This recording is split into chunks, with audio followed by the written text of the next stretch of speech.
সাত সকালে ready shady হয়ে স্নান দান করে চলে গেছিলাম আমাদের পঞ্চায়েতে, কিছু কাজ ছিল সেখানে। সারাটা দিন কাটানোর পরেও আমার কাজের কাজ সত্যি কথা বলতে কিচ্ছুই হয়নি। সারাটা দিন বসিয়ে রাখলো, বাট আমার কাজটা করলো না। তো কি করা যাবে বলো? সেখান থেকে বেরিয়ে সোজা চলে গেছিলাম ফুচকার দোকানে, কারণ সারাদিন না খেয়ে আমি ওখানেই বসেছিলাম।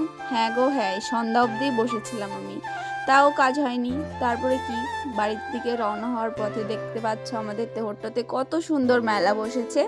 আমি ভাবলাম চলো একটুখানি মেলাতে ঢোকাই যাক। ঢুকে প্রথমেই চলে গেছিলাম আমাদের ওখানকার ফেমাস পাঁশকুড়ার দোকানে, পাঁশকুড়ার চপের দোকানে। আমার কিন্তু পাঁশকুড়ার চপ খেতে বেশ ভালো লাগে। পাঁশকুড়ার চপ কারি বা ভালো লাগবে না বলো? আমাদের এখানে মেলাটা কিন্তু জমজমাট লেগেই গেছে।